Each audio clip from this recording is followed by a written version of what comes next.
In diesem Video werde ich dir die 5 besten amerikanischen Business-Kreditkarten vorstellen, die du für deine amerikanische LLC erwerben kannst. Ich rede tatsächlich von Kreditkarten, nicht von irgendwelchen Debitcards.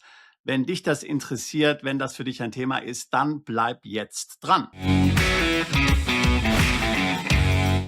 Noch ein kurzer Hinweis in eigener Sache. Wir veranstalten ja regelmäßig interessante Seminar- und Reiseangebote rund um die amerikanische LLC bzw. Firmengründung im Allgemeinen in den USA. Zum Beispiel unsere Braveheart LLC Masterclass in Edinburgh. Wir zeigen dir alles, was du aus steuerlicher und rechtlicher Sicht wissen musst, um die LLC steueroptimiert im Ausland als Auswanderer betreiben zu müssen. Wir gründen vor deinen Augen gemeinsam eine LLC, beantragen eine Steuernummer, eröffnen Konten für diese Gesellschaft und erklären dir natürlich auch, wie du Bonität in den USA über die LLC aufbauen kannst. Das Beste ist, du bekommst als Teilnehmer dieses Seminars die LLC und einjährige Betreuung von uns geschenkt. Ein Paket im Wert von $2.500 tatsächlich. Und wenn du gerne etwas umfangreicher das Ganze in den USA vor Ort machen willst, unser Office ist in Austin, Texas. Auch dort veranstalten wir regelmäßig Seminar- und Erlebnisreisen. Dort kannst du dann auch persönlich Texas einmal vor Ort kennenlernen und natürlich auch dort wieder ein intensives Seminarprogramm. Auch in dieser Reise ist eine Firmengründung in Texas mit enthalten. Also auch das eine tolle Gelegenheit, wenn du dich mit dem Thema USA auseinandersetzt. Alle weiteren Infos auf unserer Webseite, Link dazu in der Beschreibung dieses Videos. Wir haben jetzt ja schon einige Videos gemacht zum Thema Bonität in den USA, Kontoeröffnung in den USA und natürlich auch Aufbau eines Credit Scores in den USA. Wenn dich das interessiert, dann such am besten mal auf diesem Kanal nach diesen Themen. Heute wollen wir uns eigentlich mal damit befassen, was nun wirklich die besten 5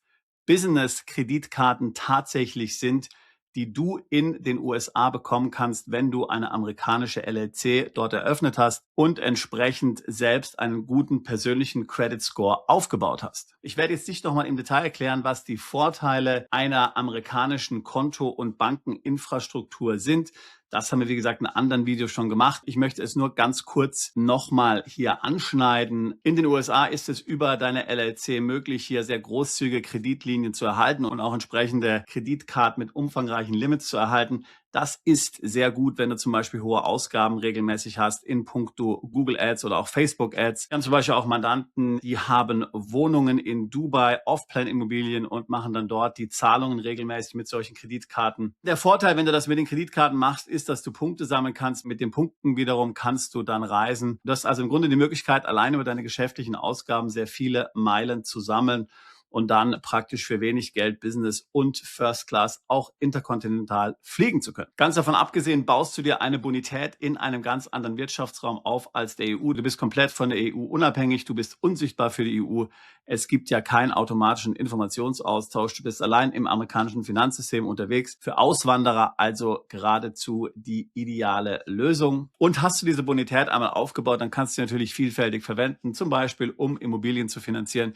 Vielleicht willst du irgendwann auch mal selbst in die USA umziehen, dann kannst du natürlich dort zum Beispiel Autos leasen oder eben auch selbst eine Immobilie kaufen. Oder tatsächlich, wenn du dort ein Unternehmen aufbauen willst, dann schon hier eine gute Bankbeziehung etabliert zu haben, die dir bei diesem Unternehmensaufbau natürlich sehr nützlich sein kann. Ganz davon abgesehen, dass natürlich Karten mit hohem Limit sehr angenehm sind, wenn du jetzt international viel unterwegs bist, wenn du attraktive Autos zum Beispiel mietest, wenn du in schöne Hotels gehst oder auch Kosten hast für deinen Betrieb, für Mitarbeiter, dann ist es natürlich gut, solche Karten zu haben und diese Karten dann auch zu verwenden, um ideal deine Liquidität zu steuern und natürlich nebenher immer noch diese Meilen zu sammeln. Wie das mit dem Aufbau der Liquidität konkret funktioniert in den USA, wie du einen Credit Score bekommst, das möchte ich jetzt nicht nochmal im Detail hier darlegen, weil es ist ein längerer Prozess. Ich habe das aber wunderschön beschrieben. Ich kann dir das gerne schriftlich schicken. Hinterlass uns doch einfach deine E-Mail-Adresse. Link dazu in der Beschreibung zu dieser Webseite. Dann schicke ich dir eine komplette Zusammenfassung zu dem Prozess zu, wo das dann detailliert beschrieben ist.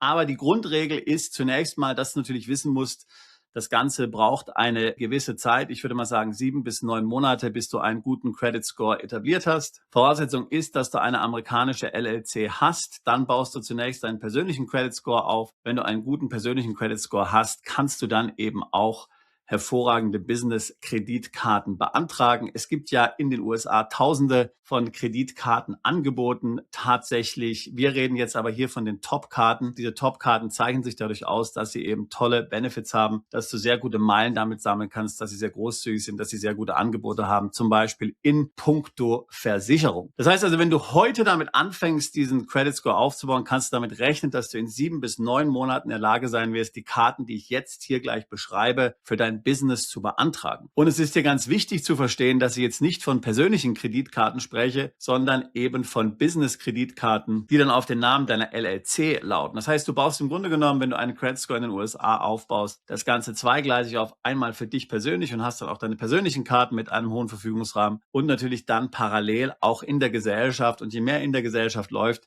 je höhere Umsätze die Gesellschaft macht, desto besser wird dann tatsächlich auch dein Standing in der Gesellschaft. Das heißt, wenn du wirklich vorhast, Business in den USA zu machen, dann ist das, sage ich mal, die ideale Voraussetzung, dann, um dann wirklich ein operativ tätiges Unternehmen in den USA zu führen. Aber wohlgemerkt, es ist keine Voraussetzung, dass du in den USA wohnst, dass du dort ein Office hast oder so. Du bekommst diese Karten auch so. Also, wir gehen jetzt davon aus, bei dem Szenario, was ich jetzt hier entwerfe, dass du einen persönlichen Credit Score hast. Wir gehen davon aus, dass dieser Credit Score gut ist. Wir gehen davon aus, dass du vielleicht sogar schon die ein oder andere geschäftliche Kreditkarte beantragt hast. Das hilft manchmal, wenn man dann eben an die Top-Karten will. So, und jetzt bist du in der Lage, die ganz guten Karten, sage ich mal, zu beantragen. Jetzt ist die große Frage, was sind das für Karten? Ich habe gesagt, ich werde dir 5 Karten nennen. Das werde ich auch tun, wobei man sagen muss, dass die erste Karte, die ich dir jetzt nennen werde, zwar eine sehr gute Karte ist, aber jetzt für das Thema Meilensammeln eigentlich nicht so geeignet ist. Das heißt, im Grunde sind 4 der Karten sehr gut fürs Meilensammeln, aber die erste Karte ist einfach gut, weil du diese relativ einfach bekommen kannst und die sowieso letztlich als Freebie obendrauf bekommst. Deswegen habe ich gedacht, werde ich sie hier auf jeden Fall nennen. Es handelt sich dabei um die IO-Card von Mercury. Wie du möglicherweise weißt, eröffnen wir dir, wenn wir eine LLC für dich gründen, ein Bankkonto bei Mercury. Mercury ist ein Fintech-Anbieter in den USA, vergleichbar ungefähr mit Revolut oder mit Wise. Die sind sehr gut, die sind darauf spezialisiert, letztlich Konten zu eröffnen von amerikanischen LLCs für Eigentümer, die nicht in den USA wohnen. Da machen wir für alle unsere Mandanten Konten auf, funktioniert ganz super. Wenn da eine gewisse Liquidität über das Konto läuft und du dann auch eine tatsächliche Liquidität dort stehen lässt,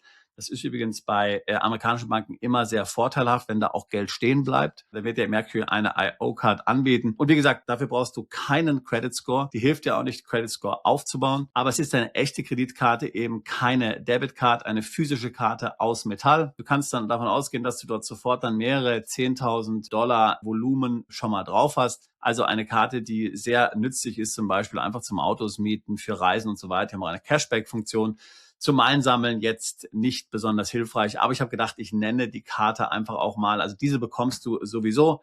Einzige Voraussetzung, dass Geld über das Konto deiner LLC läuft und du dort ein bisschen Geld liegen lässt, dann wirst du diese Karte bekommen. Jetzt komme ich aber zu den anderen Karten. Man muss wissen, dass diese Karten ihre seltsamen Eigenheiten haben. Ja? Du hast zum Beispiel bei manchen Karten, die sind sehr gut, wenn du viel ins Restaurant gehst, weil dann kriegst du für Restaurantbesuche 3- oder 4-fache Meilen. Andere Karten sind wieder besser, wenn du Reisen buchst, dann bekommst du dort wieder ein Vielfaches deiner Meilen. Hier geht es jetzt speziell um Businesskarten und ich habe jetzt einfach mal hier als Kategorie Werbung ausgesucht, also Online-Werbung mit Facebook oder Google Ads als Business-Ausgaben. Und für diese spezifische Kategorie haben wir die besten Karten rausgesucht. Wobei, das lässt sich ja noch übertragen auf andere Kategorien, aber das ist eben so eins der typischen Dinge. Also, fangen wir an mit der Amex Business Gold. Also, wie gesagt, wir reden von Gold, wir reden nicht von Platinum. Nicht immer ist die angeblich beste Karte auch wirklich die sinnvollste. Wir reden tatsächlich von der Goldkarte. Damit bekommst du das 4-fache an Punkten für jeden ausgegebenen Dollar im Bereich Advertising und Software. Software wird die übliche Online-Software dazugehören, auch zum Beispiel ChatGPT, was ja viele Leute hier verwenden. Hier gibt es einen Cap von 150.000 US-Dollar